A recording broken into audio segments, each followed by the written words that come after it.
ان کے رخسار پھٹے ہوئے ہیں، بزرگ ہیں، بوڑھے ہیں، رخسار پھٹے ہیں، ہونٹوں سے خون ہے، آنکھوں میں سرخی ہے۔ پتہ نہیں کتنا ظلم کیا اس دور کے لعینوں نے۔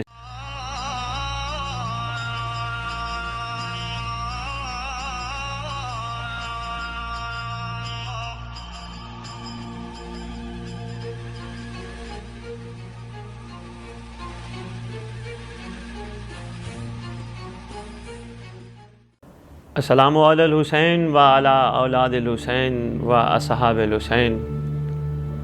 انگنت درود و سلام امام مظلوم کریم کربلا امام حسین علیہ السلام کی ذات گرامی قدر پر، کہ جن کے قربانیاں لازوال رہتی دنیا تک پائندہ باد، ایک ایک قدم امام مظلوم علیہ السلام کا عین دین، عین شریعت، عین اسلام کے مطابق تھا۔ یہ جملہ میرا نہیں، یہ ایک عالم اہل سنت نے کہا ہے۔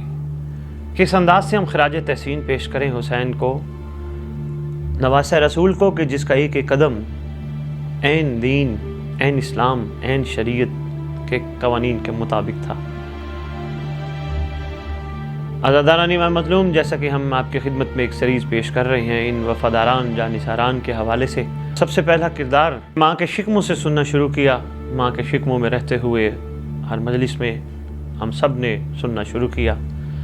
بڑا مشہور و معروف کردار ہے آغاز کربلا، یقیناً سمجھ گئے ہوں گے آپ، کوفہ سے، جس میں ایک باکمال کردار جناب ہانی بن عروہ علیہ السلام،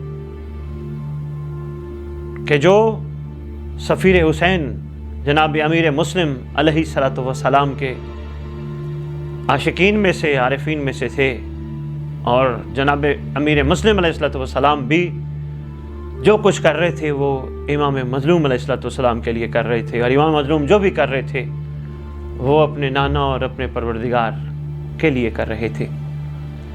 تو میں یہ کیوں نہ کہوں، جناب ہانی بن عروہ نے دراصل نصرت خدا بندی کا حق ادا کیا۔ سن ان کا بزرگوں کے لیے مشعل راہ 98 سال، قبیلہ مرادی سے، مزہجی سے تعلق ہے ان کا۔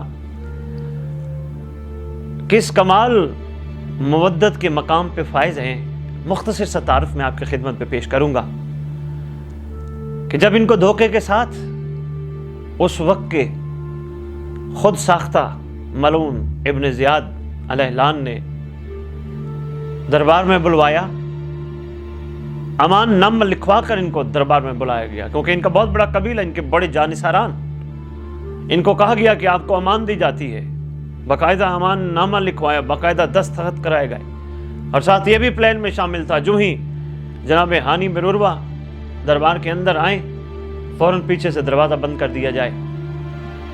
اور اس ناخلف نے انتہائی غیر موضوع گفتگو کی، اور جس میں اس کی کوشش تھی کہ کسی طرح سفیر حسین جناب امیر مسلم علیہ السلام کا ساتھ یہ چھوڑ دے۔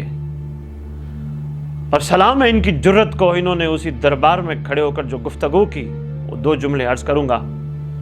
پہلا جملہ انہوں نے بڑا باکمال کہا، انہوں نے کہا عرب کی روایت میں شامل ہے کہ کسی کے ہاں کوئی جانور ٹائپ کوئی چیز تھی جو مہمان ہوئی آ کے، یعنی اس کے خیمے میں آئی اور اس کو مارنے کے لیے پیچھے سے کچھ لوگ آ گئے، اس بندے نے اپنی جان پہ کھیل کر اس کو بچایا، یعنی اس نے مہمان کا اتنا خیال کیا۔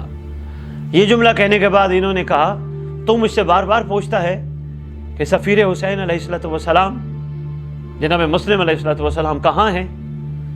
کبھی نہیں ہو سکتا میں آل رسول کی مخبری کروں، آل رسول کے بارے میں بتاؤں، ہو ہی نہیں سکتا، یہ میری رسول کے ساتھ غداری شمار ہوگی، میں کبھی بھی آل رسول کو بتا نہیں سکتا۔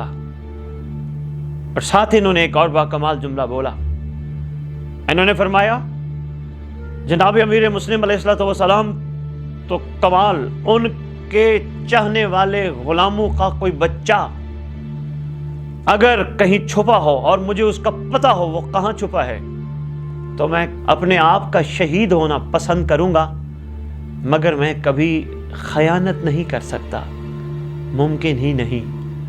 بتایا گیا بڑی بے دردی سے ان کو دربار سے قتل کرنے کے لیے، شہید کرنے کے لیے لے جایا گیا۔ ان کے رخسار پھٹے ہوئے ہیں، بزرگ ہیں، بوڑھے ہیں، رخسار پھٹے ہیں، ہونٹوں سے خون ہے، آنکھوں میں سرخی ہے۔ پتہ نہیں کتنا ظلم کیا اس دور کے لعینوں نے سفیر حسین کے سچے نوکر، سچے غلام پر۔ مخلوق کو دکھانے کے لیے باہر بازار میں جا کے ان کو شہید کیا گیا، پہلے شہید۔ بس یہی واقعہ آپ کی خدمت میں پیش کرنا تھا، مختصر اجمالی سا، اور اس کا مقصد یہی ہے۔ سلام کریں بزرگان آج کے دور کے جناب ہانی بن عروہ کو، کہ جنہوں نے اپنی عمر کا عذر نہیں بنایا، اپنے سن کا عذر نہیں بنایا کہ میں بوڑھا ہوں، 98 سال کا ہوں، مجھے تو گھر بیٹھنا چاہیے، اور سلام پیش کرے بزرگ اور عاشقین امام کہ انہوں نے دربار میں جا کر بھی سچ کہا اور اپنی عقیدت کا کمال اظہار کیا۔ کیوں نہ کرتے، ظالمین نیست و نابود ہو گئے، ہانی بن عروہ پائندہ باد ہے۔